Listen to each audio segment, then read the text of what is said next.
Turning, wheels are turning, wheels are turning. We are live. It feels like it's been a while, but it hasn't. It's been a while for us. I think you and I haven't been, tasting some whiskey on the YouTube in maybe a couple months.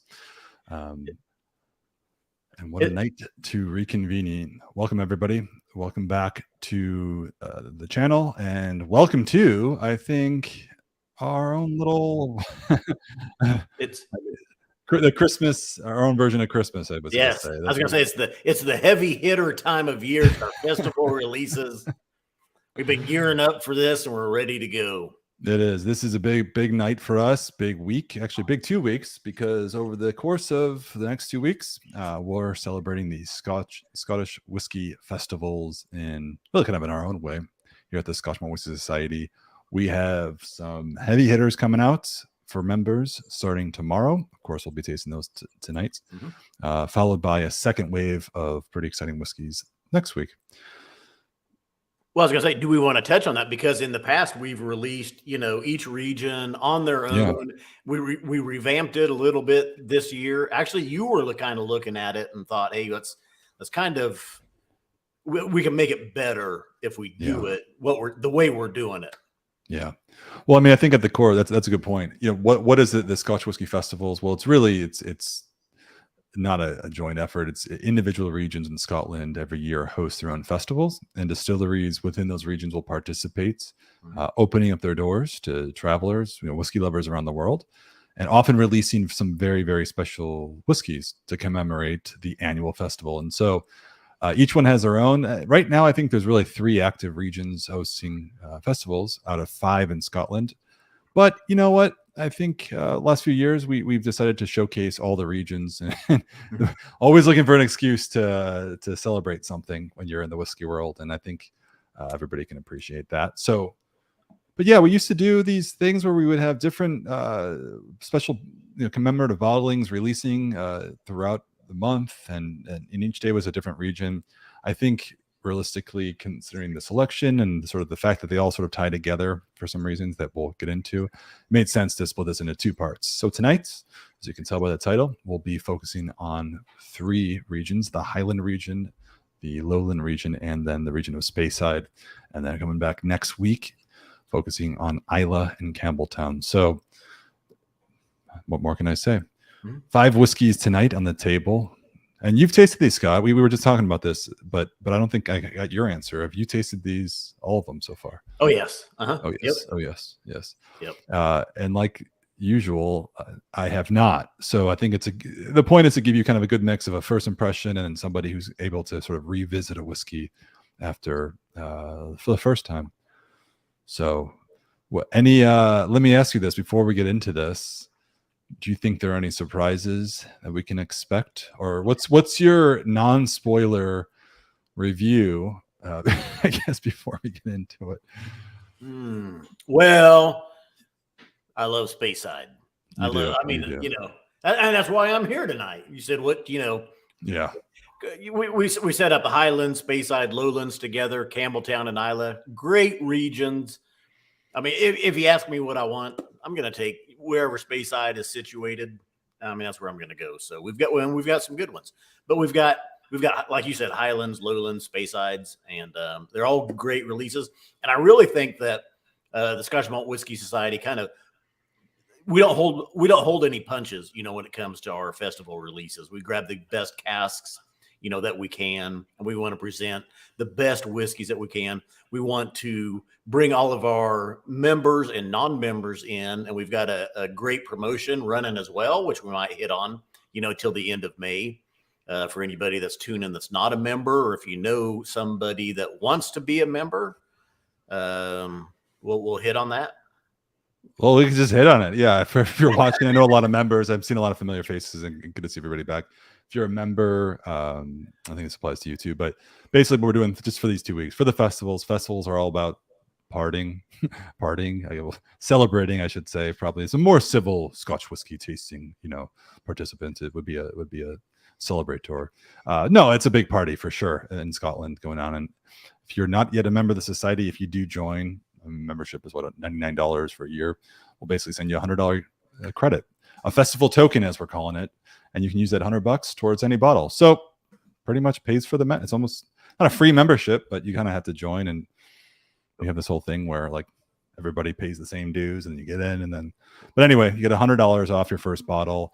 If you're a current member, you got a friend who wants to join, maybe if someone's got a birthday coming up or some occasion, gift them a membership and we'll send you $100 in festival tokens, and you can use that for tomorrow for every whiskey we're tasting tonight. We sent that out in the email the other day, and literally within 5 minutes the phone rang, and the first person, I answered the phone, and he asked, he said, I got a call because I got an email and I want to make sure this is right. He said, if I buy a membership, if I gift a membership to a buddy for $99, I get a gift card for $100. And I go, yeah, that's right. And he goes, okay. So he goes, if I bought 5 friends memberships, I get 5 $100 gift cards. And I go, yeah, that's right. It's like we've never, I mean, well, I'll say we've never done anything like this before, but it's the festivals, you know, it's like we're all here in the US looking for a way to celebrate.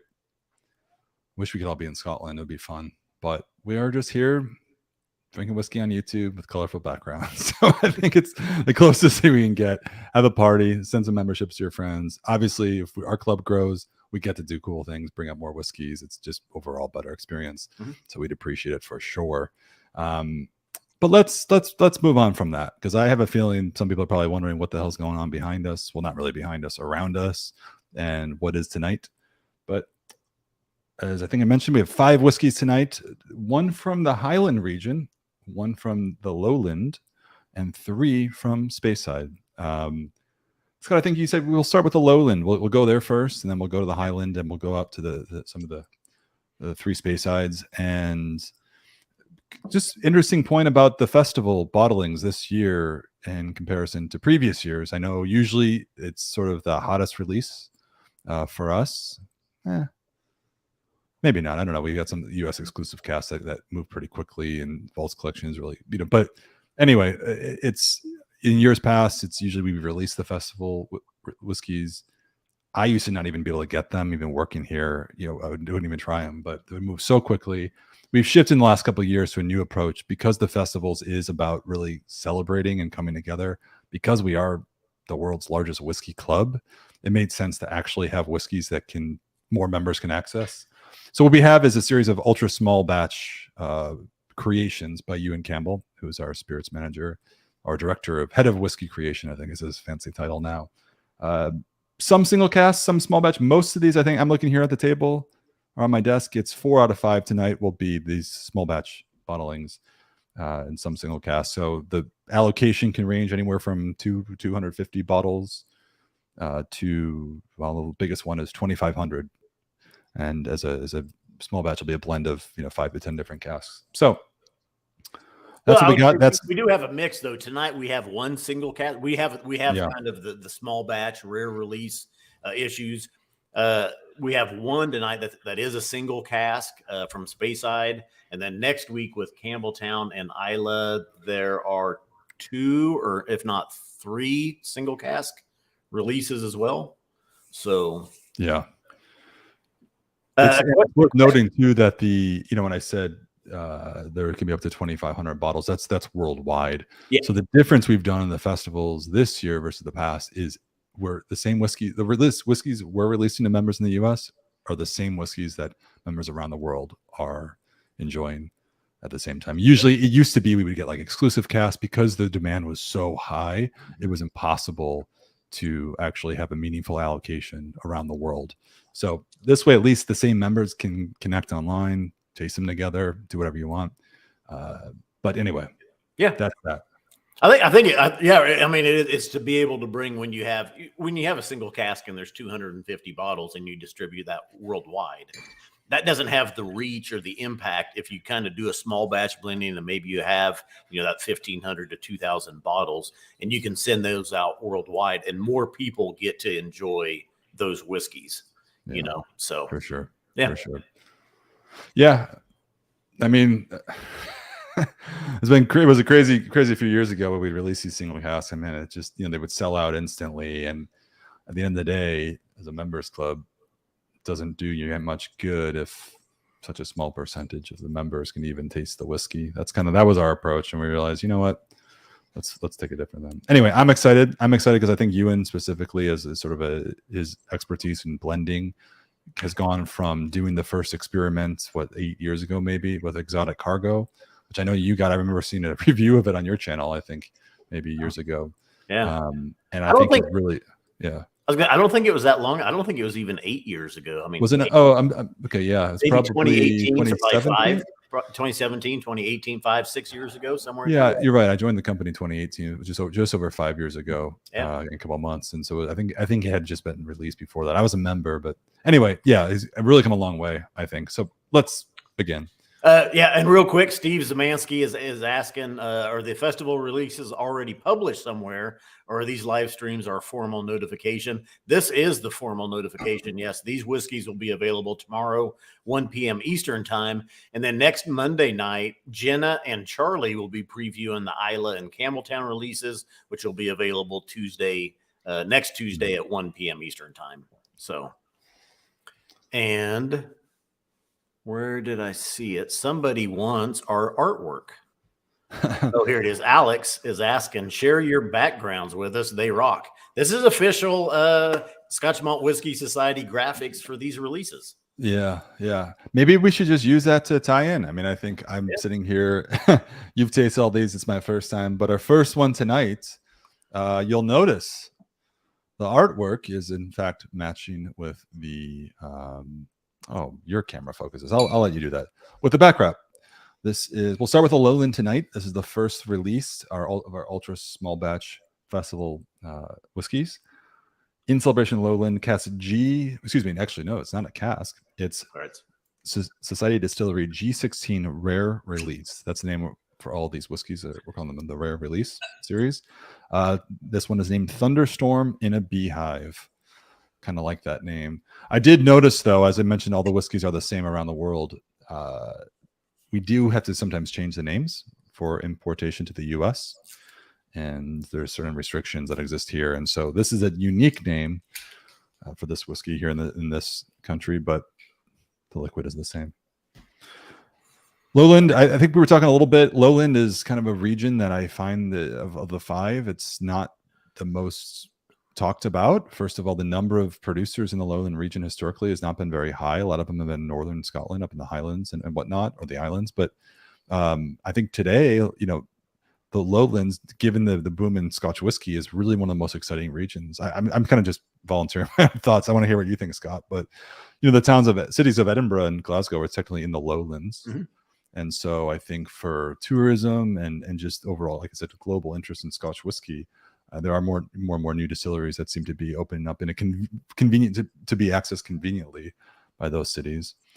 Yeah, I mean, I don't want to say like I'm not going to pin down like every Lowland whiskey to a certain profile, but Lowland whiskeys generally are known for kind of a sweeter, fruitier type profile, not really having a really punchy, sake in the palate type profile. Not that doesn't pertain to every 100% of every whiskey from the Lowland, but really just some gorgeous, fruity, nice drinking, sipping whiskeys come out of the Lowlands.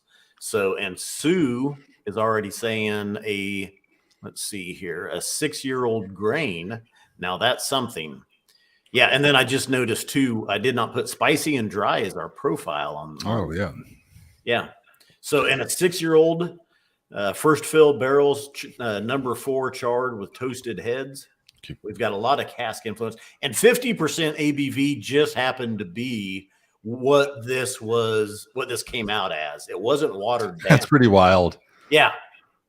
I didn't even realize that. You're right. 50.0. You're right, because most of the like the heresy bottlings will be intentionally bottled at 50%. So it's kind of funny. Yeah. It just came out that way.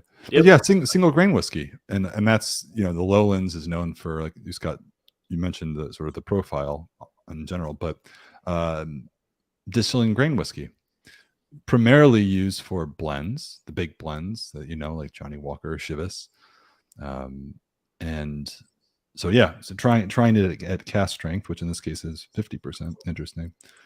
Will be but pretty unique. The nose, I got a toasted, almost like a toasted grass fire. Just like you're out on the prairie and there's a fire burning in the distance.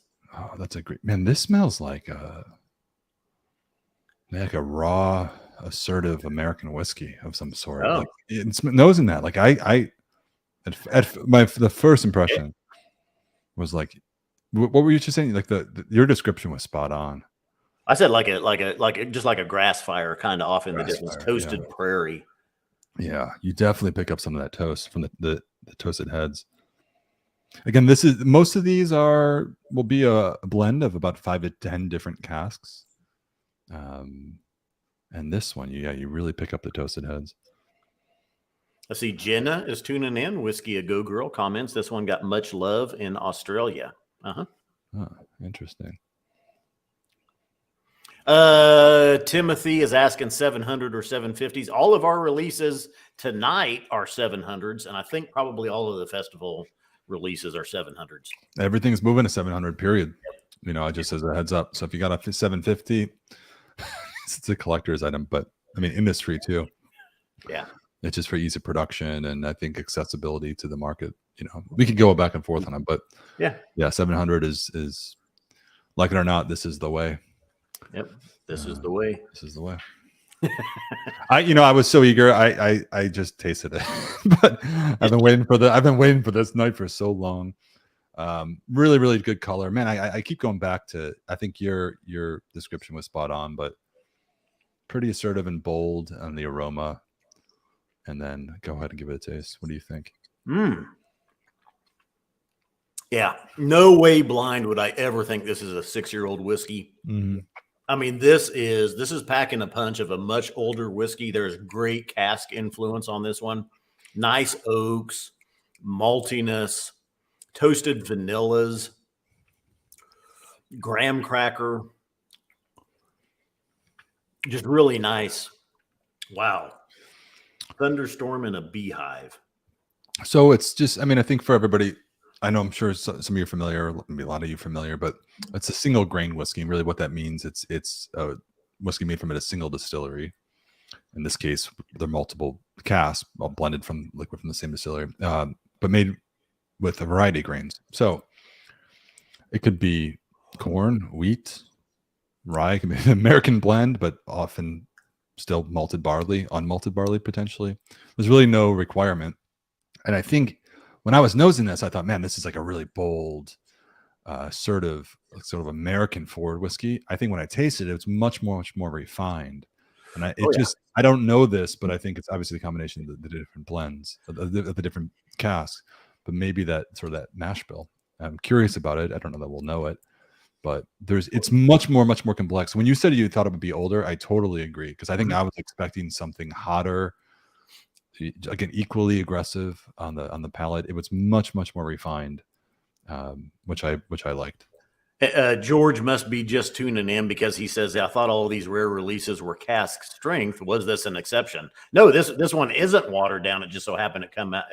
It just happened to come out at 50% ABV. Yeah. As far as we know. 16. And we've got several rare. We've got one single cast tonight. Everything else is our festival release, rare releases, some outstanding whiskeys. This one, packing a punch, definitely. And when I saw it on the lineup for a 6-year-old, I thought, well, okay. And I think like Jen, I saw some of the stuff out of Australia coming out, and even the UK early on this one, and just the punch of the palate on this one, how much is really in here, even at 50% ABV. Yeah, I would say like for the American whiskey drinker on average, we're all here probably, we all like malt whiskey, obviously, everybody here tonight. But if you're like really kind of exposed to American whiskey, I think you probably find this as a more refined, again, similar, like I'm trying to think of like when you would reach for this, kind of a similar experience to maybe an old bourbon. Yeah. But it's a young grain whiskey from the lowlands. But I would imagine if you're in the UK or Europe or other markets too, it's not quite like as intense and bold as like an American bourbon, but it's not as gentle, as what you would expect from like some certain lowland distillers or that of the Highlands. It's really like an in between type of profile for me. Well, and I think that and first fill barrels is correct.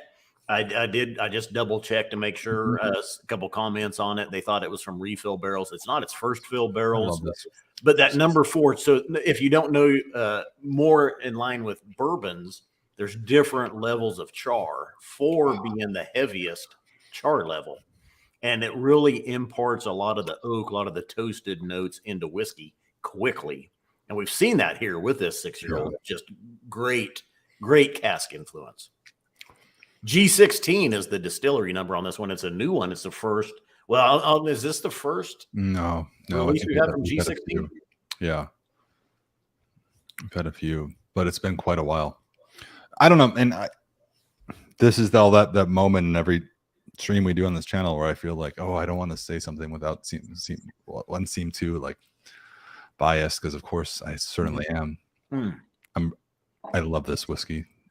This is, and I've said this last time, usually I don't finish any pours because I kind of like, I'm preparing for a marathon, first one down, and that is dead in the water. So I would say though too, when I think of the Lowlands, a lot of times we get distillery number 5 releases. Yeah.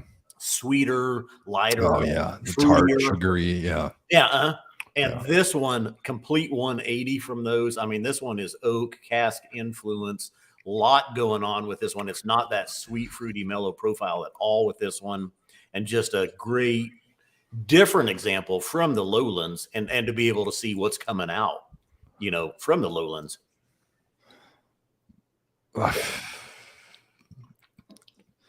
I did just add a water because I hadn't even added water yet. I think like you, I went through. It's delicious, neat. Water is actually making it fruitier now. Not that sweet and fruity, but just bringing out more berries and maybe a little bit of a cherry. Yeah. I'm telling you, man, this thing is great. What's the price on this? $100.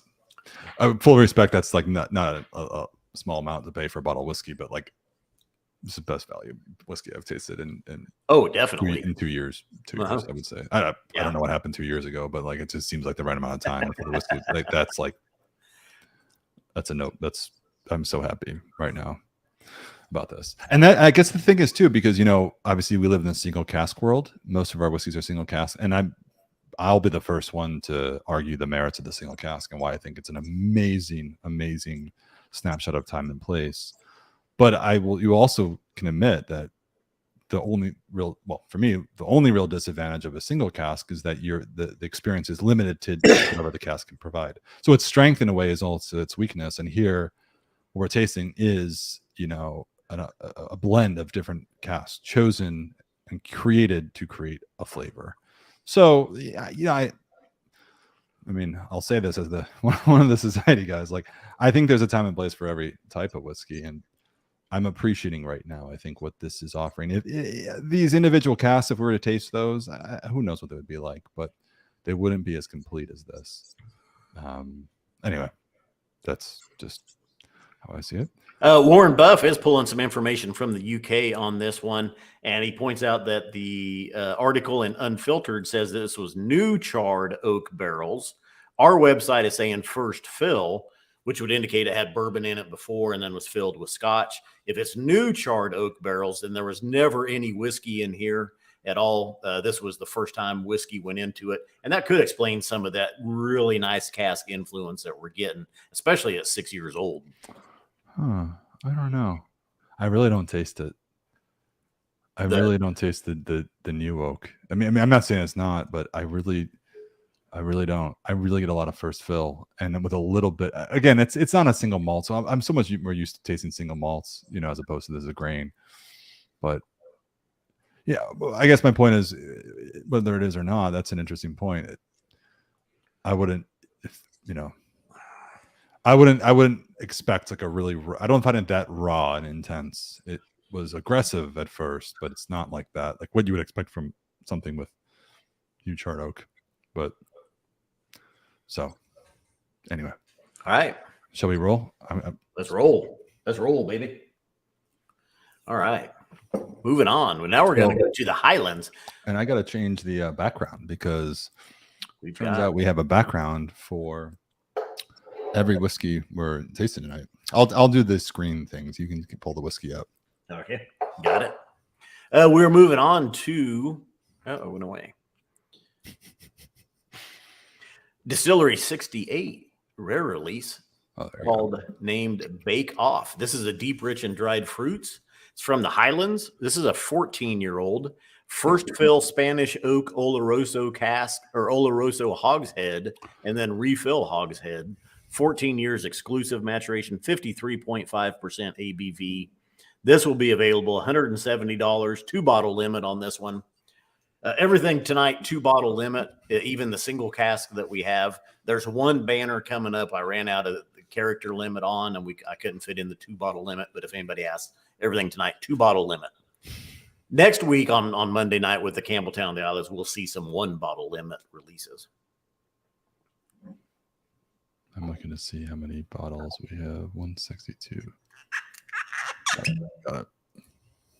All right. I got to open these. I'll do the ASMR.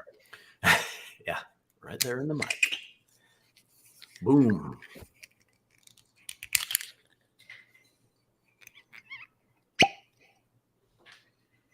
See if I can get my face behind. My camera is detecting my face. There we go. We'll focus. You'll notice the background matches the label.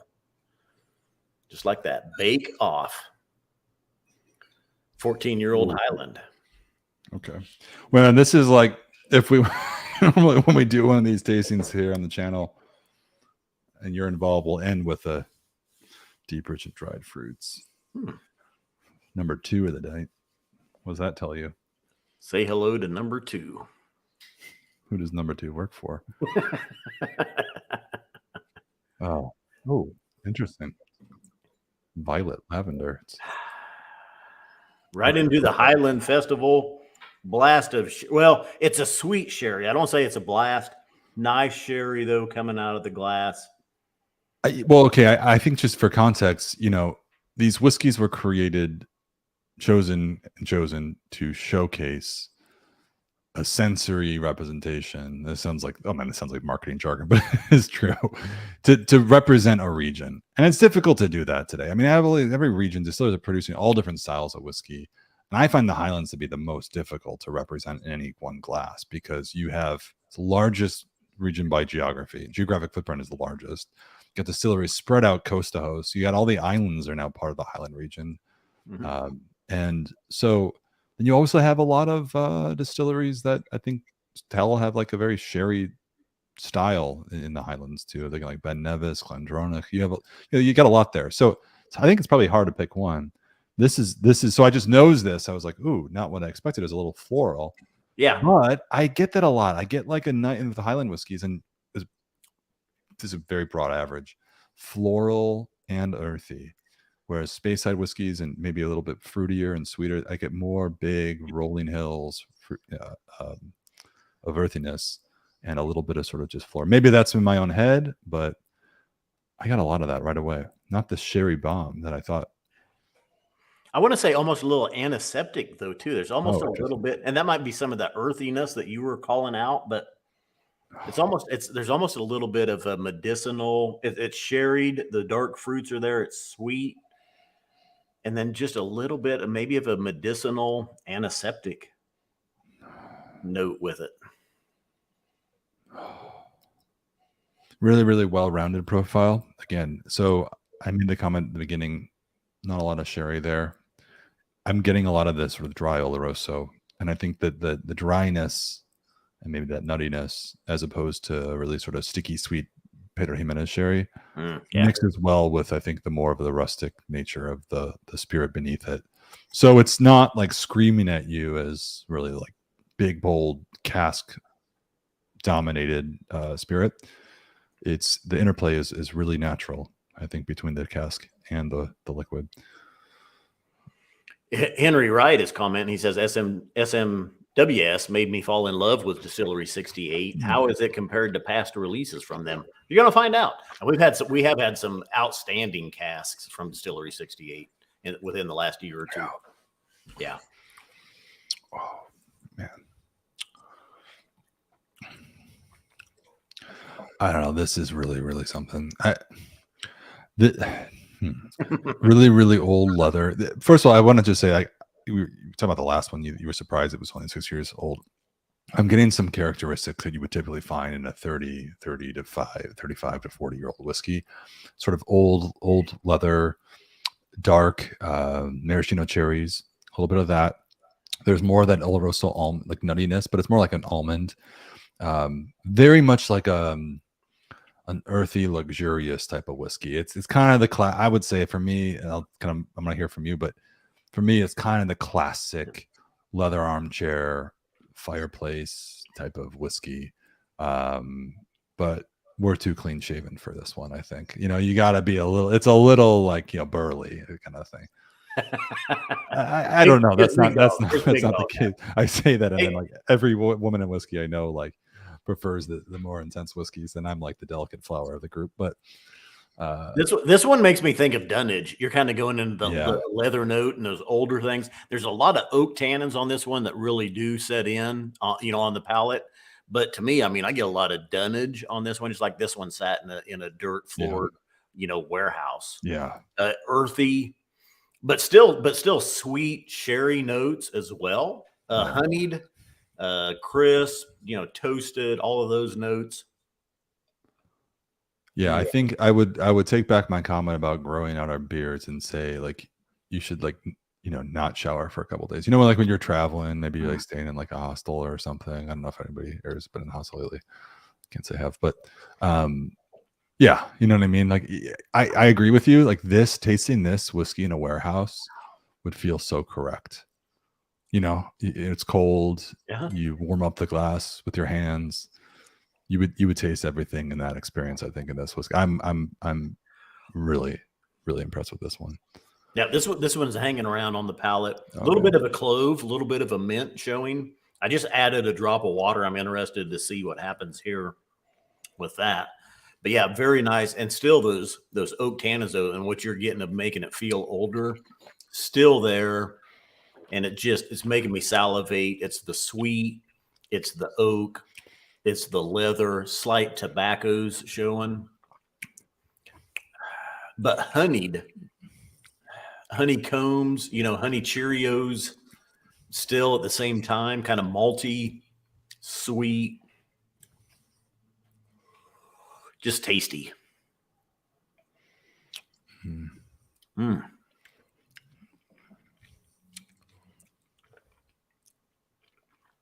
Drop of water. Nothing else really showing here. Woo. Gorgeous. I think. Oh, sorry. Please. Go ahead. No. I don't want to cut you off. I'm having like a moment, and you're having a moment. I don't want to take away from. You're on a roll. I'm sorry. I don't want to disrupt your rhythm. Todd Greenhouse asking if finished in Oloroso, how long? This one's exclusive maturation, so it went from Oloroso cask to refill Oloroso casks. And I don't think they told us or had in our webpage a length of time. Let's see here. Well, you're saying this one was transferred and not a blend? Well, okay, the casks were, it's a marriage. This one is the rare release, a small batch. So yeah. So it's so that's all. I guess that is. Yeah, they're not. So we may not have a time on those. We just know first fill Spanish oak Oloroso hogsheads, and then refill hogsheads were used American oak in this marriage. Yeah. So it really is. I think a very symphonic, like what's it, like a symphony, like of a whiskey experience. It's the ingredients are there. You have Spanish oak and American oak, sherry, bourbon, hogsheads. You have like the combination. The marriage really is. This is a good example of it. I think there's a lot there. Definitely deep, rich, and dried fruits. But I would say, Scott, maybe you're the deep, rich, and dried fruits guy. But for me, it's not as cask dominant. It's a really, really, really well balanced whiskey. Yeah. Which I really personally, that's my personal interest, is that, as opposed to something that's just so cask dominant. But I'm interested in that. We got 3 more after this tonight, and then obviously all the ones next week. But I couldn't really expect a better creation, I would say. Yeah. Like I don't. And, Yeah. and now that you say that, yeah, I mean, I did say from what they're telling us, we got Spanish Oak Oloroso hogsheads and then refill hogsheads. This one is lighter. It's sweeter. It doesn't feel like they were heavy, wet. First fill hogshead, the exclusive maturation. Like you said, great balance here. They did a great job of marrying these casks together, and just a beautiful whiskey overall, and one to sip on.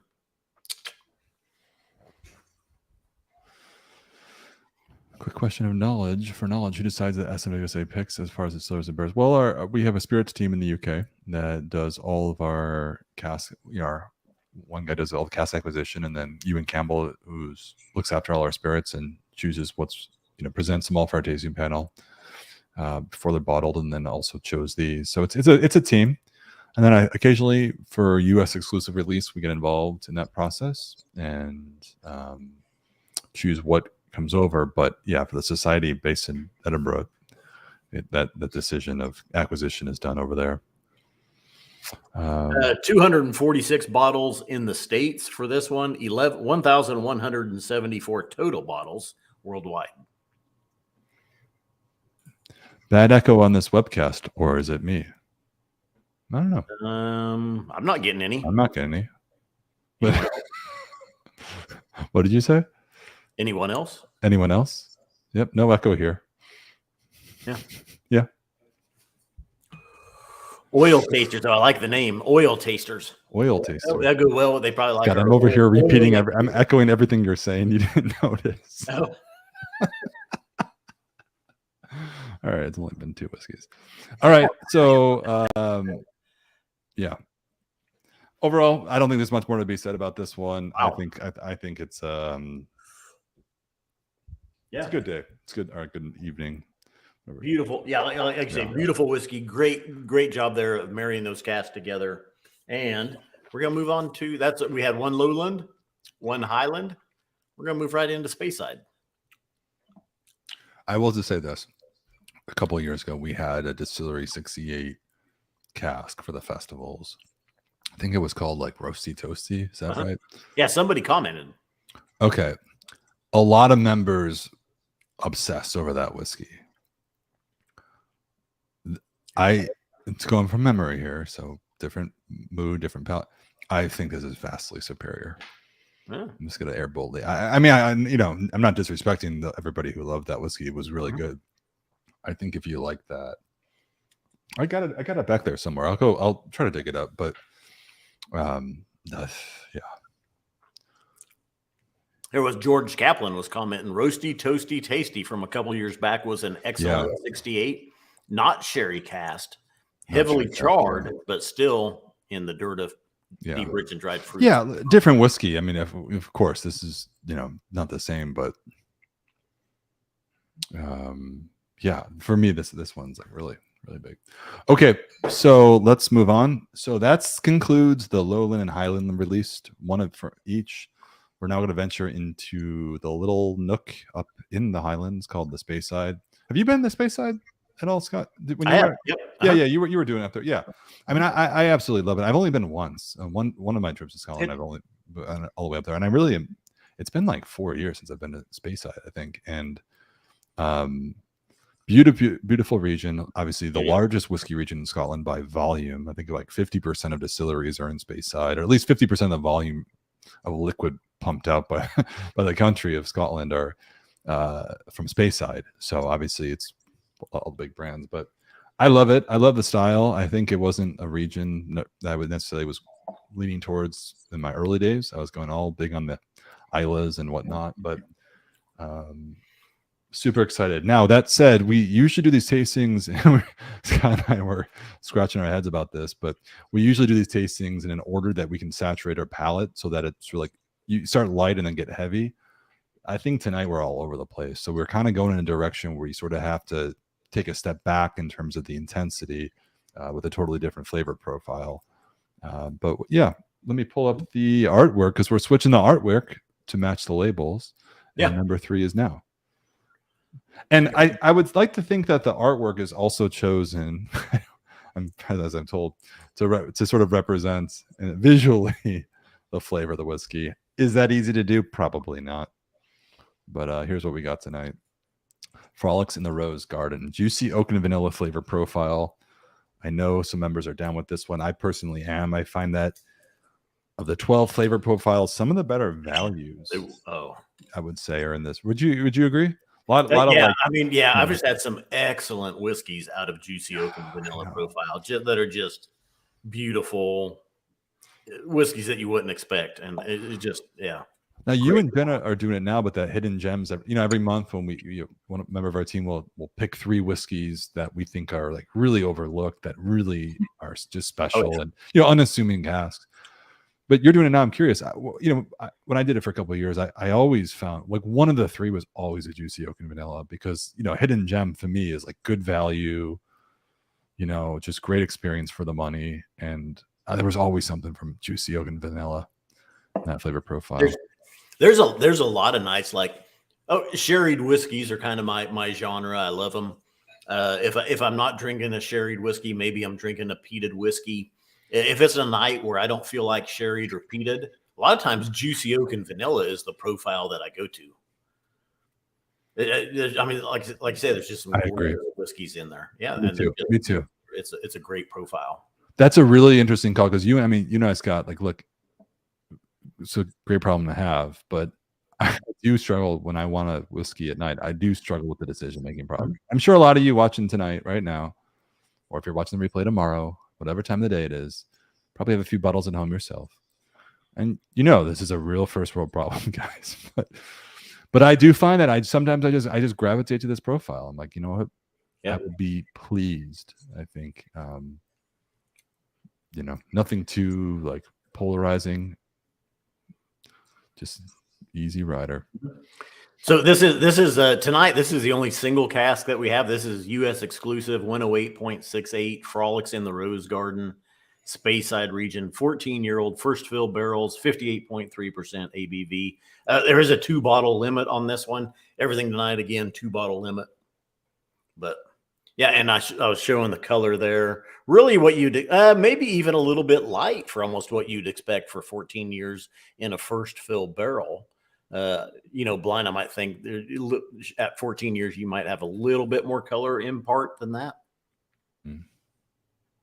Oh, and the nose, just citrusy, slight oaks, vanillas, just powdered sugars, sweet, floral.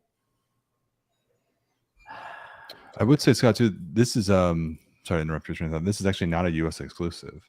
Oh, it's not. Okay. No, yeah. We get, I think, more than half the bottles here, but just to confirm, there's 160. It says here on the bottle here, one of 232, and we have 162. Oh, presumably. Okay. So we got the majority of them though. However, so yeah. So, sorry, didn't mean to interrupt. No, good. Slight sandalwood as well, almost on the nose. A little bit of a tropical. Wow. Ooh, yeah. Melons and pineapple. Wow. Scott's finally got his camera trained to folks several seats. Do what? Big dog. The Scott's finally got his camera trained. Yeah. Okay. This is, to me, classic. I don't think, and I think that's the theme of tonight, right? Tonight is, I think, we have the visual and also flavor representation of region. So I think by definition, the criteria for each creation is to be classic. Now, this is a single cask, but I think still the choice is to represent the region. And to me, this is probably just the most classic interpretation of Speyside. Orchard fruits drizzled in honey, little bit of flower shore, like dollop of caramel, toasted caramel, I was going to say, and like a dollop of cream. And then you said some sandalwood, which I absolutely got. That was a great call out. Once you said that, I can't stop smelling it. Yeah, I know. Yeah. This is easy to love, I would say. And probably, I just think for people who are new into the fold too, it would be easier for them to latch onto this. over some others that we taste tonight. All right. Well, cheers. Get in on Cheers. this. 58.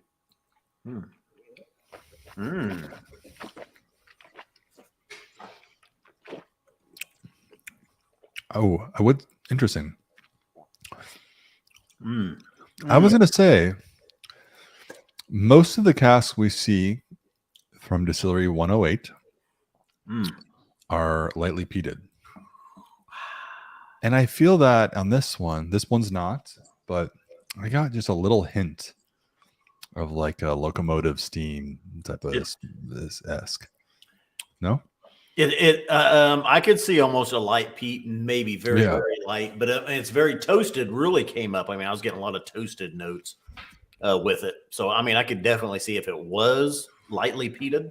I mean, it's definitely possible. Yeah. I'm not saying this was, but maybe it's just in my mind. There's like a little whisper of peat. Yeah. It's a pretentious way of saying it.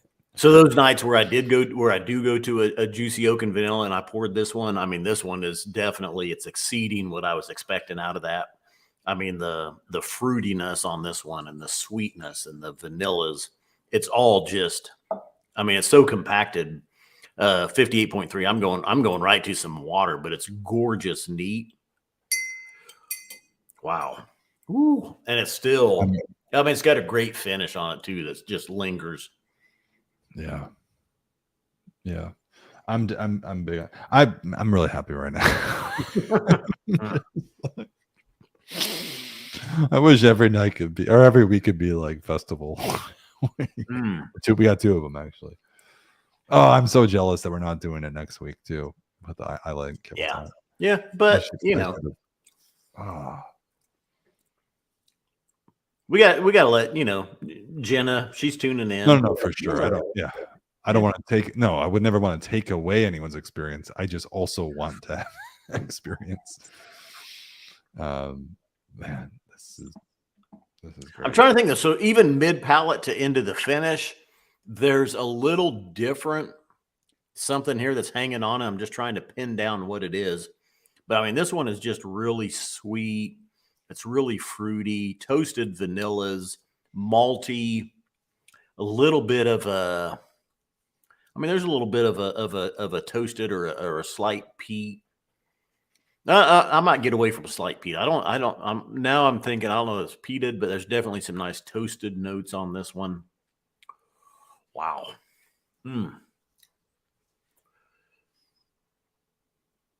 I almost had it. Whatever that note was, it almost just popped in my head and then it was gone.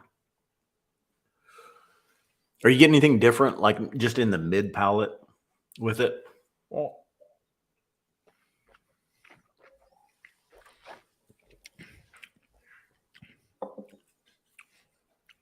Sourdough bread. Oh, I ate some sourdough bread. When you bake some? I've got some right here. Yeah. Okay. In all fairness, I ate some an hour ago. So, if anybody at home picks up this bottle and doesn't taste sourdough bread, I wouldn't be surprised. But right now, I'm getting some of that because there's like there is like a baked bread element of it, and there's a little bit of tang. So sourdoughs also just seemed like the right fit, but also this sort of combination of baked bread and also green apple. Green apple. Yeah. Uh-huh. And I think the two of those, that might be sort of in my mind, sourdough, because there's a little bit of a, it's yeah, definitely. Yep. I like it. George Kaplan was asking, he says, did you guys get the short straws? Well, maybe not Scott with the two deep, rich, and dry fruits. Now, yeah, if you saw me doing the Isla Campbelltown, then I got the short straw. That's the way I would say that. No, yeah, we four of us, we all fell in this. It worked. We always, ISU Scott. Yeah, who wants to do the Speyside? Like, yeah. And then Jen and Charlie, I just assumed want to do Isla and Campbelltown, and they confirmed, and I was like, perfect. Let me get after the frolics in the Rose Garden. This is a great time of year, though. They're all going to be great casts. Like I say, I don't think we hold any punches. We release the best casts that we've got, and we want to make all these outstanding whiskeys, and they are so far. and we've got 2 more to go. We're not going to be disappointed. I feel like I sense like this is getting competitive. I think we are being like cornered into team Speyside, Highland, Lowland, and these are our whiskeys. And you know, you guys should buy these ones because I feel like we should have made this a contest. No, look, it's true. Every year, festivals. I mean, the Islay Festival is the biggest festival in Scotland, and I think everybody goes for them. But you're right; like just as much effort has been put into the creation of all of these. And sometimes I feel like, man, there's so many unsung heroes, but all 3 of these have been great. Okay, well, we'll go through the next 2 and then I'll recap. But I'm like, I'm still thinking of one of those that we've had so far. Like I'm ready to finish the stream and go back to it already. Like that's kind of wild to say, but I'm gonna throw another drop of water here real quick. But we better just looking at I don't know what you're thinking time frame wise. We still got 2 whiskeys to go. What are you thinking here? What are you saying? We should skip the 2 whiskeys and not open? What's the answer? No. Pick it up. Well, I'm wondering. Yeah, I mean, are we doing okay? We're at the hour mark. We've gone through 3 whiskeys. We've got 2 to go. These have been some great whiskeys, though. This one, I mean, there's a little bit. I just got a little bit of a wet pipe tobacco. We saved some exciting ones for last. So yeah, I'll leave it up to everybody in chat. Do you want us to end the stream because it's been an hour, or should we keep going? Hey, you're laughing, but we should be considerate, you know. We can stop right here. You guys saw 3 great whiskeys. Yeah. Joe Combs says we start at 5 p.m. EST. Just now getting here. All right. So he's not going anywhere. Big Dog says, take your time, guys. We've got all night. Well, let's do this. I'm loving this. All right. Yeah. But this isn't about me. Still slight tropical notes coming. I've got a couple rounds of water now. A little bit more of the melon starting to show some of those tropical notes, but this is just a gorgeous, great cask. Great pick here for our first cask into Speyside tonight. All right. So we're going now. 2 more whiskeys from Speyside. Both of these. Now we're going back to the ultra small batch bottling. Like Scott said, this was the only single cask. Oops, sorry. You're driving that button thing. Our next one, I'm going to change this image here. I got the background changed to match each label. We've gone with this dark. Let's just look at this little color. We've gone from this to this. So make of that what you will. I think these sort of marbling effects that you'll see throughout the festival celebrations all month are attributed to the flavors of each whiskey. So this is, what is it, Scott, that we got going on? All right. See, coming up. Here we go. Oh wait, the other one. I saw that. I was like, ooh, you're like, what? Yeah. Luscious Velvet Distillery 64 rare release. And what am I even showing? There you go. 15-year-old from the Old and Dignified flavor profile. So that's not written down below, but you can see the deep red. We do not see these often at all, Old and Dignified. And I will say this is the first whiskey in Old and Dignified under 22 years I've probably ever seen. So I should mention here, we have 12 flavor profiles, and the flavor profile is determined when this cask sample is tasted by the tasting panel.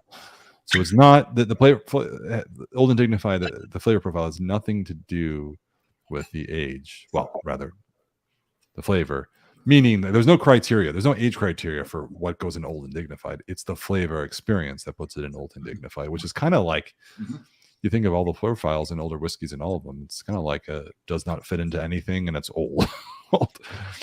So the fact that this is, I'm just going to say on paper here, or on this colorful screen, the fact that this is 15 years in the Old and Dignified whiskey, I've never seen that before in my life, tells me something. And, I shouldn't judge before tasting it, but I'm curious.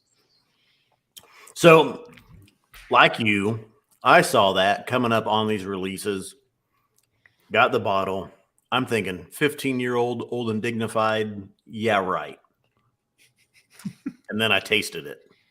And it's obvious right up front why this made it into old and dignified. I don't know what happened from these casks, but at 15 years, seriously, there is some marvelous cask influence here. This whiskey comes off much older. Well, that's what I think we said the same thing, but you are more skeptical than me. It sounds like. I think over the last year and a half, I've tasted a lot of our whiskeys. Wow. You've been behind the scenes a little bit more. The last few months, you've come out more. Oh yeah, I'm not the whiskey guy anymore. Yeah, but I'm the spreadsheet guy. No, when I saw it, I'm thinking 15-year old and dignified. We'll be the judge of that. Yeah. And we're gonna be, but we'll be the judge of that. They don't know what they're doing over there. We need some real Americans. First fill Spanish oak Oloroso hogsheads and first fill American oak Pedro Jimenez hogsheads and refill hogsheads. 53.1% ABV. And pull your socks up here. I'm gonna say. This is really tough. I sympathize with every member watching this stream right now, trying to think like I'm gonna pick up a bottle, maybe two. I don't know what the hell I would do right now. I'm just nosing this, and I'm like, how I just said like, oh, I can't wait to finish this stream so I can go back and taste one of the other ones. This honestly would be this will be a bottle you would regret not getting. Yeah, and this one blind. I mean, and you get. Let me taste it first before. Yeah. I'm just saying though, blind, and then you give this to buddies, and you tell them this was $155 bottle. They won't believe you. Well, you shouldn't tell them that. You should tell them it's $600 because exactly. The way just on the aroma alone, I'm like, oh, I know it. Wow. I mean, that is old bookcases, old books. Oh yeah. Oh, man, leather. I will say your tasting notes have really, since you joined this Scotch Wall, I guess this is to be expected. Sophistication is you've been exposed to all these British descriptors, I think. Yeah. I mean, you're eating a charcuterie board in a library. Oh yeah, man. Books. I mean, I've got pictures like in Lord of the Rings when Gandalf goes to, the old library where he's pulling out books to research the ring, and dust is flying, and it's the old books. Yeah. I mean, there's a place in Asheville, North Carolina. If anyone's ever been there, holler. I don't live there. I'm just, but it'd be funny if somebody was from Asheville. But there's like a place. It's a bookstore, library. It's got this really old woodworking and stuff. It's beautiful bookstore, library, whatever it is. I think it's a bookstore, and you can there's a bar in there too, so you can just sit down and drink like champagne. I think is what they focus on. But yeah, it's giving those vibes for sure. A good point from Jimmy Jazz. He says the youngest might be 15 with some older casks, basically married together. The only argument I would have against that is the $155 price tag on this one.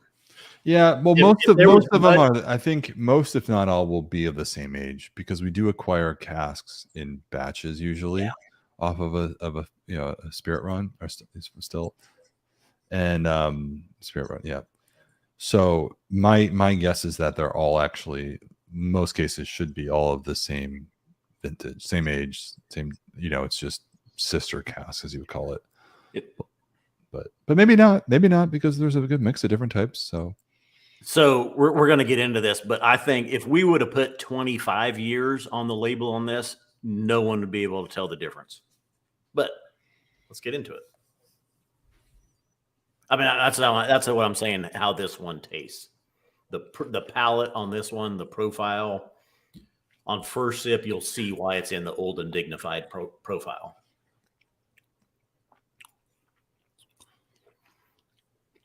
It's like, I can't even say "oh man" because it's so cliche these days, but that's like the biggest "oh man" whiskey I've had this year.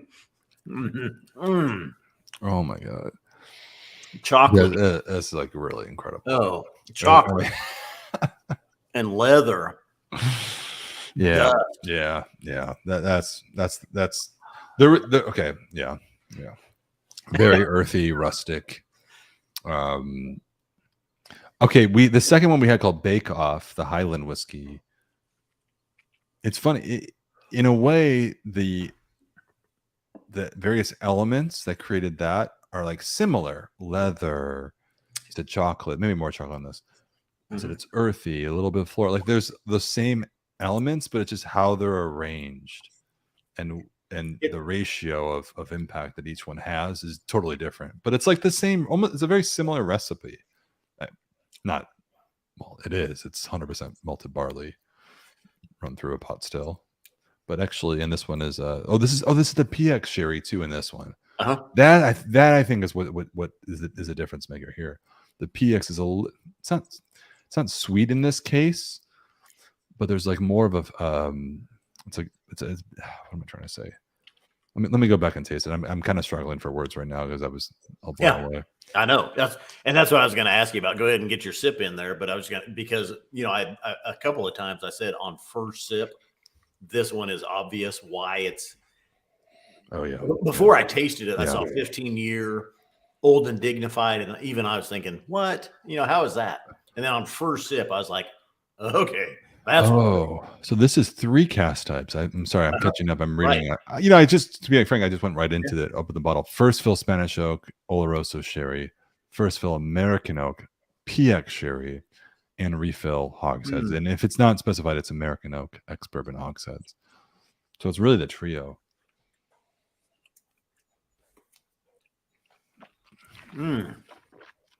Raspberry, dark Luxardo cherry and raspberry syrupy here. Leather, dunnage, dude, it's earthy, phenomenal. It's on pay. Yeah, I can't even talk. This is I'm doing no service to anybody right now. Sorry, everybody. I'm really struggling. So 100. This is obviously. $155 on this one. Probably one of the best whiskeys you'll ever get in that price range.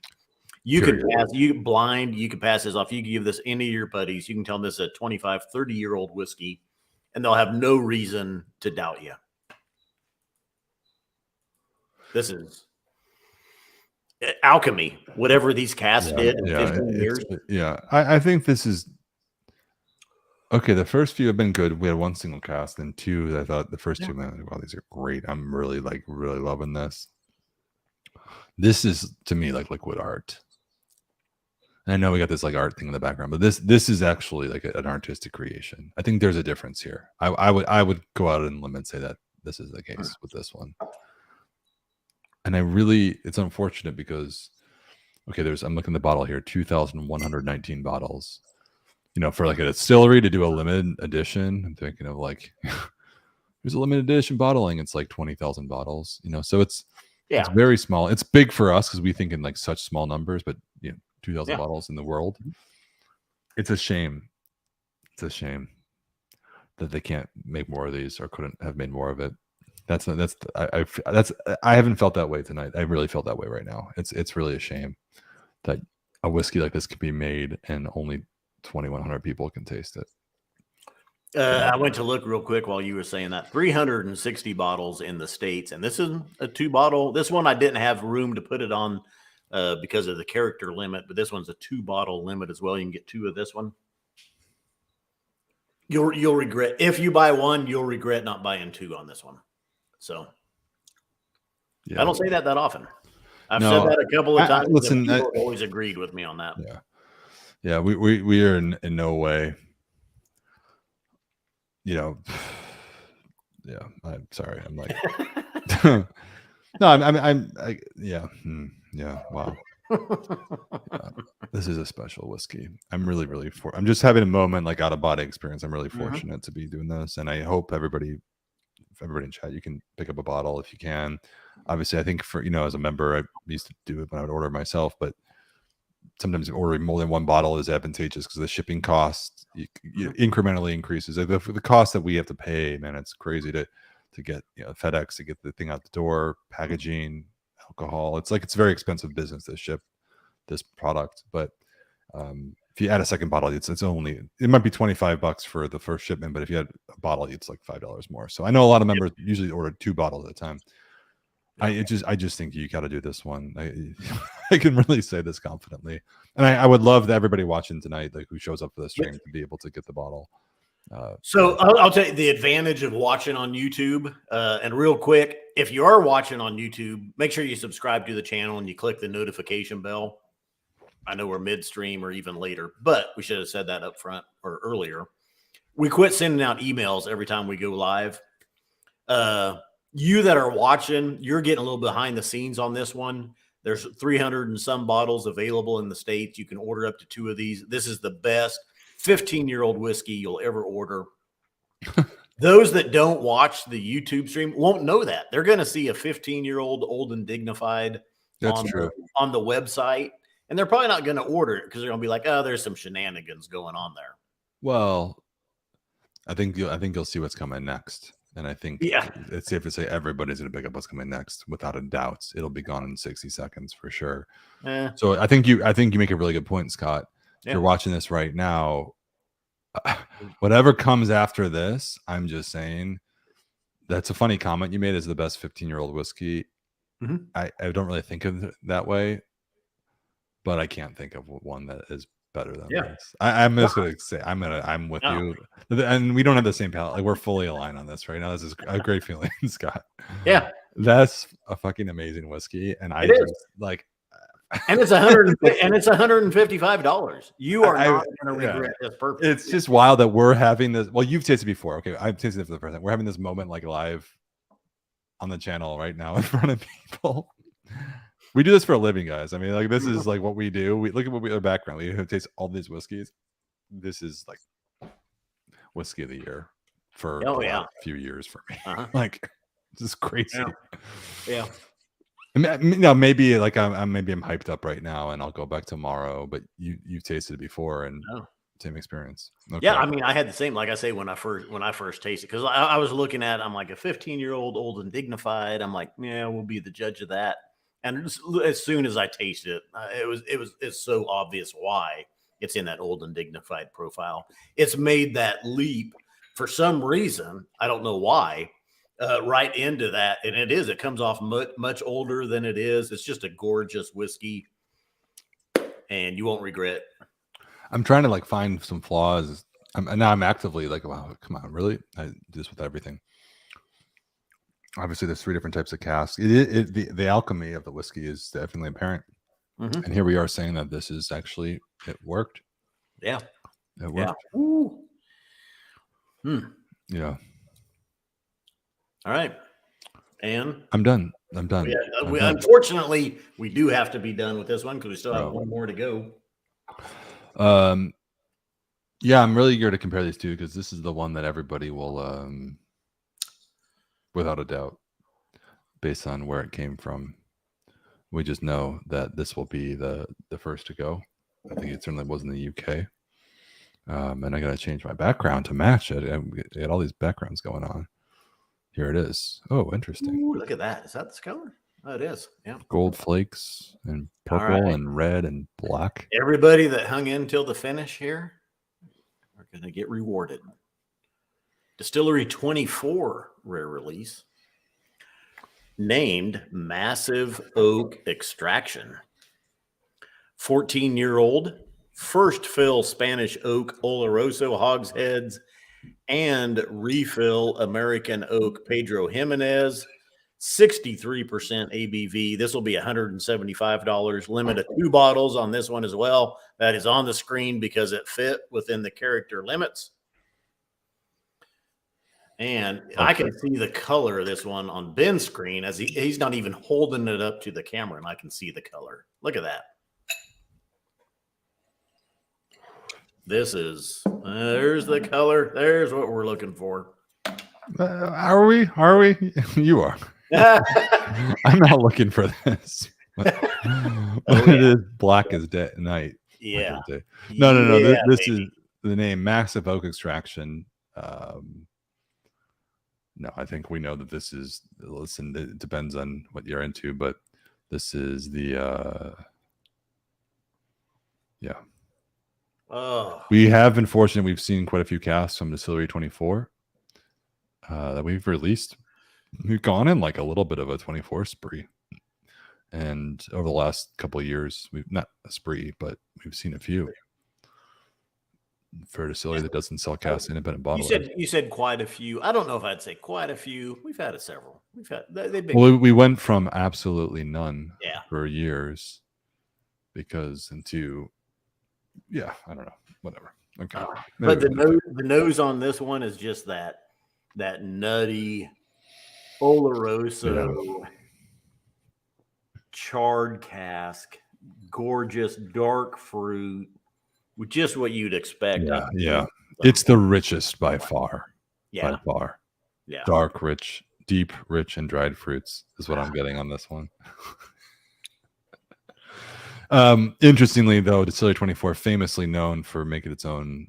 Listen, guys, we don't talk about the distillery names, but here we are talking about it. It's a rare release from this distillery, but known for making its own Oloroso sherry casks, maturing its whiskey. Used to be almost predominantly. Now it's kind of a mix. They use American oak bourbon casks in some releases, but anyway, This one is, of course, a blend of Oloroso sherry and Pedro Jimenez sherry casks, which is something you don't see from the distillery.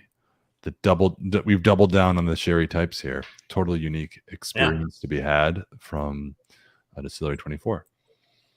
504 bottles in the States, 2,554 total worldwide. And this is one I could sit here for the next hour and just nose this one. The sweetness, but the dark fruits and the caramels and the coffee. Yeah. It's really, really intense. I'm glad we went with the last one first before this one. Yeah. Like, this is like really, really cask heavy. Yeah. But I would admit, for someone who prefers a more balanced spirit, I absolutely do not mind the flavors. I'm just nosing. I haven't tasted the aromas that are coming from the casks. Right. Oh, yeah. Yeah. Anyway, all right. 63% too. Nice. Okay, so we got something. Yep. This is a considerable jump. Going in. Cheers. Cheers.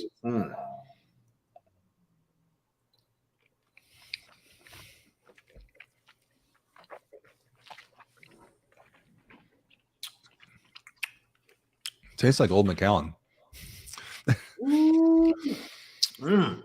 Thank you, Lord, for giving me this whiskey in my glass. Dark fruits, plums, raisins, figs, caramel, toasted, toffee. It's all there. Wow. This one soaks in, punches you. Just when you think you're getting your breath back, punches you again. Woo. Anyway, that's just my 2 cents. First time I've seen you pray for a whiskey before. I mean, I think that says a lot. I think our nonverbal cues are just giving everything away tonight. You've been on. I couldn't talk in the last one. I mean, like, I gotta tell you, what was the one? It feels so good. I feel like this just feels so good to be a whiskey enthusiast. Like I'm just gonna say it's like this night has been so great. Sitting here in the same place I sit all day long at work, but this has been a fantastic. Honestly, I mean I'm being serious. Like I think these whiskeys have been really special, and I will admit, going into this, Scott, I think I've adopted the approach that, man, all of these whiskeys released are so good. I've been doing this for 5 years. Like, nothing's gonna blow me away. And I think I've had more moments in the last year like, doing this, and I'm like, oh shit, that was amazing. Like just when you think you've had it all and can't be surprised. I wonder if it's because I'm sitting here laser focused, like sitting down in a dark room. I don't know. This thing is really, really great. Oh, actually, it's probably the fact that we're doing this with like so many people who also appreciate it. That makes it more fun. Toasted hazelnuts, tobacco, rich cherries, dark. I just added a drop of water. This has been neat. By the way, I just want to say, okay, I don't want to be the guy talking about value all night because I talk about other things. I love that this one's $175. I know. The same price as the others. Like, it's for a whiskey that is probably the most for the spirit distilleries products who are like the most inflated pricing based on demand. It's like the Rolex of whiskey. You know, I love that it's like a reasonable price. It's the same as basically every other for the age and whatnot. I forgot the prices already, but I think the one before was 170. The 155. 155 for the last one. Yeah, for the old and The dignified. 50. Okay. Yeah. I mean, obviously the cost of acquisition is factored in, but like there's zero markup. But yeah, you know, outside, of course, we've had some 30-year-olds from Distillery 24. They're getting up there in price. But when you look at, we've had some 12, 13, 14-year-olds that have been cask strength, exclusive matured, you know, 60% plus ABVs. And they've been, you know, one set right in the same range, 175. They're outstanding bottles, outstanding whiskeys, great buys. You can't find any other independent bottler that's doing I'm thinking 24 for anywhere near that price range. But this one, several tonight. This is one of them. This is just what we expect from Distillery 24 exclusive Oloroso Pedro Jimenez maturation. Reminds me of another whiskey on the market. It used to be in the market. Unrelated, but called the Macallan Cask Strength that everybody freaked out about. I got a couple bottles. This is like considerably more enjoyable. Yeah. A couple comments just about the time frame tomorrow. I would hazard a guess an hour. This one will be on the site probably an hour to 2 hours. Oh, are you betting now? 15 minutes. There's 500 and some bottles. If everybody buys 2, you're still looking at 200 and some transactions. There's 6,000 members. Yeah. But not everybody's watching. No, you're right. No, I know. Everybody here tonight, you guys, we appreciate you. You're really the most up to speed on everything, and obviously read the Discord comments too, and it's great. So yeah, it's tough, man. You know, this is like a okay, I think I'd like to do a little recap. I'm going to finish this whiskey first. I'm all over the place tonight. I'm really, I mean, I think you and I are both, look what we've done with our lives. We're here doing the whiskey thing professionally. Obviously, it's had a profound impact on us. And I'm like moved. It's kind of sounds weird to say and almost sentimental, but like I'm honestly, these whiskeys. Okay, I was going to say the first, well, I'll wait. I'm all over the place tonight. I can't even stay focused. Everything has been so good. I really just want to like geek out about all of these at a level that I don't want to put on you watching this tonight, but this is great. This is great. Timothy, real quick, Timothy is asking for someone to post the Discord invite in the chat into the comments. We don't do that because we want to verify that everyone in the Discord is an SMWS member. Shoot myself an email, scott@smwsa.com. I'll verify your membership, and then I'll send you the invite into our Discord. Discord, one of those separate app chat channels that we've set up. 150, 160 members in there now, going good, great conversations.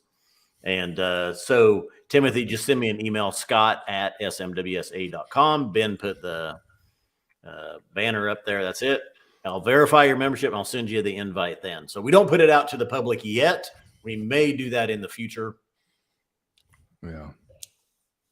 One other thing I want to mention, we talked about this earlier, but you guys, if you're not yet a member, this is something we're doing through the festival celebration here. It lasts in 2 weeks. If you're not a member, you can join the society for $99. Or if you're a member, you can gift a membership, and we'll send you a $100 festival token. Use towards any bottle. I mean, I'm not going to do like the Jimmy Wales Wikipedia pledge or the plea every year when they would email you for money. But no, guys, our club's grown like a lot. And here in the U.S., we're now the second largest chapter of the society in the world. The UK is the largest.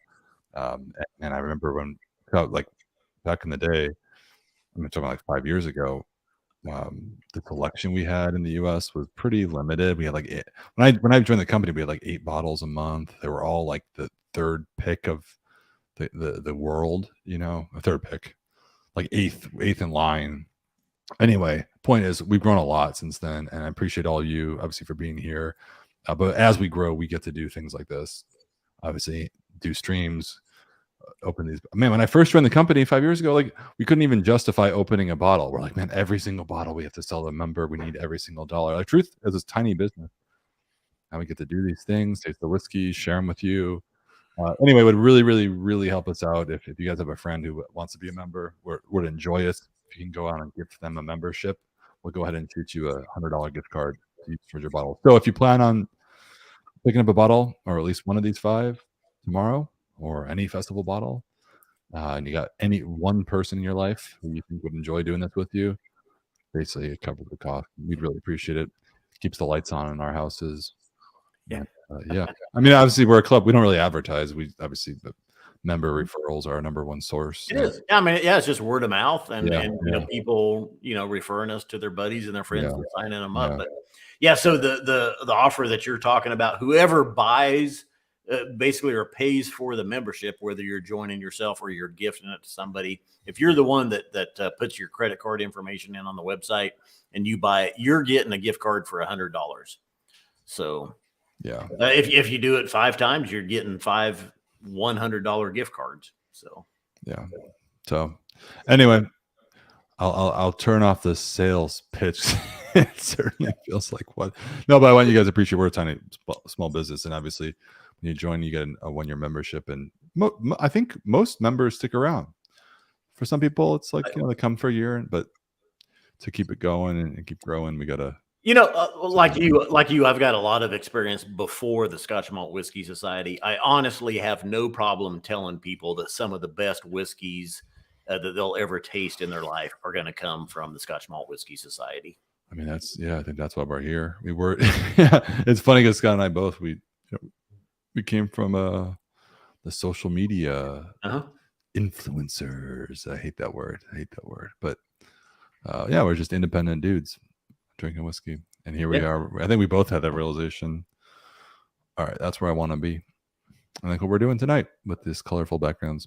Can we just recap real quick the selection? I'm curious to hear your thoughts. We don't have to go through each one, but let's go through each one. We'll just quick summary. Spend a couple minutes real quick. Each one of us. Yeah, real quick. Your thoughts. Yeah, I would say on this one, the Lowland, definitely different profile than what you expect, what you see from the Lowlands. And like I say, in the past, we see a lot of Distillery 5 releases, when we do a Lowland special.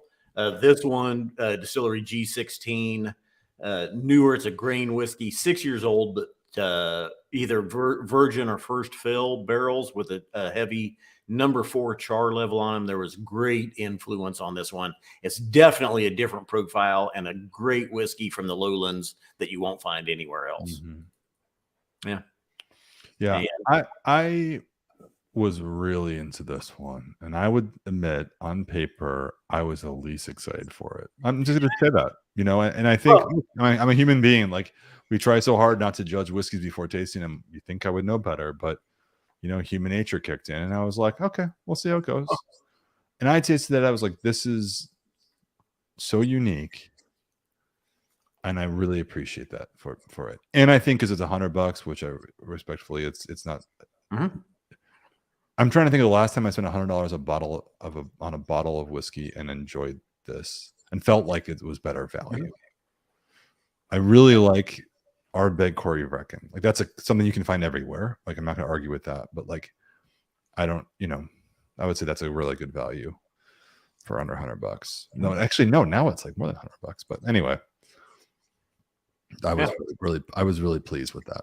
So okay, that's what I say. I think it departs from that usual lowland profile that we expect, and it blew my socks off as well. Yeah. So okay. So the next one was Distillery 68 Rare Release Bake Off. What did you think of this one? I can't show the labels because I have the eye tracking on my camera, so it doesn't focus. But anyway, take our word for it. It's as described. What were your thoughts just now? Kind of again, early on, you picked up some of those. You thought it was older, felt much older than 15, and I got that kind of dunnage note to it as well. Yeah, but it was one though that wasn't necessarily like a sherry bomb. It's lighter and it's sweeter and it's fruitier. Yeah, it still had that leather and that dunnage character notes to it that really makes it stand out. Yeah, I thought it was very, very savory. I didn't comment that earlier, but like I felt that way. Yeah. Fantastic too. Yep. But I'm trying to go back just to think for everybody watching. Like, if you're like me, I'm sitting here thinking like, which one would I go for, or which 2 or 3? I legitimately think this is a difficult decision. So I'm trying to hopefully offer some assistance. I think I make it worse, but all right. From there we had the single cask. Yep. 108.68 Frolics in the Rose Garden from Speyside. This is the first one we did from Speyside. Single cask. But juicy oak and vanilla profile. Again, 2-bottle limit on this one. Great example in that juicy oak and vanilla profile. To me, it's one of those sleeper profiles that when you go to it, you're overstimulated really by what comes out of it, because it just packs a punch and it hits you with some different notes that you're not expecting. Yeah, I thought it was by far, obviously, the unexpectedly, but the lightest, the fruitiest, the most classical. It was a great classical representation of the Speyside region, orchard fruit, drizzle, and honey. But I think we called out there, I thought there was like a whisper of peat smoke or some sort of like locomotive steam, something going on that was just like a very, very faint element that made it unique. And I thought, the uniqueness that you'll get from single casks really. Well, maybe not only from single cask, but you often get that. Often there's like, it's 95% what you'd expect, and then there's like 5% that's like a little unexpected. And that was the case with this. Definitely, probably the most appropriate for summer, which is now pretty much underway. And I would say, outdoor whiskey, outdoor summertime whiskey for me. Right.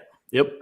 Yeah, and a great example. So of an unsherried Speyside whiskey. So then we're moving into our more sherried whiskeys. This one, Distillery 64. This was a rare release. It's a small batch, luscious velvet, 15 years old. It's in our old and dignified profile. Definitely comes across older than 15. This is be one of the best valued whiskeys you'll buy this year, if not over a several year span. Yeah, I'm okay. I just poured it again. First thing I would. We're now in like the after hours here, but this is what we do when we turn off the live stream. No, but yes, best value, but I would say one of the best whiskeys I've had. Period. In recent, definitely in the year. This is a whiskey of the year for me. We're in May. I'm not going to try to hide that. I can't. It would be unjust to hide my opinions of this whiskey. Like, yeah. And I mean, there's a 2-bottle limit on this one. It wouldn't fit in the character limits here for the banner, but if you order one, you're going to wish you'd ordered 2. So yeah, and if you order one, you're not going to regret it. It's a great whiskey. I think it's one of the best whiskeys I've had. Yeah.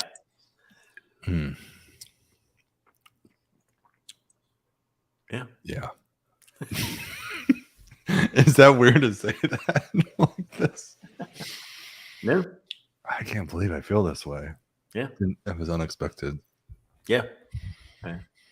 Wow. It's it's a 15-year. It's in our old and dignified profile, and you're thinking, I doubt it. And then on first sip, changes every thought you had in your mind leading up to it. Yeah, don't get me wrong. Like when I say it's one of the best I've had, the price is definitely in my mind, like excites me because I like value. And, I think we've been fortunate. We've had a lot of whiskeys.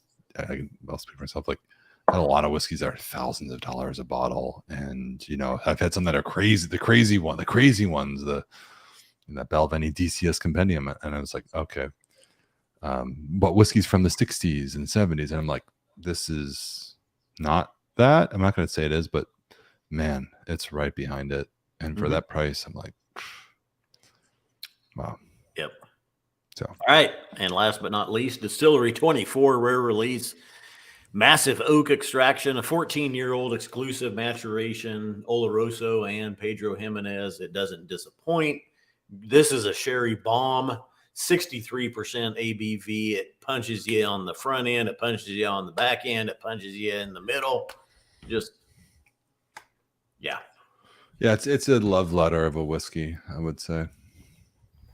No, I think the one before is the love letter. This one is the one is the jail letter. Yeah.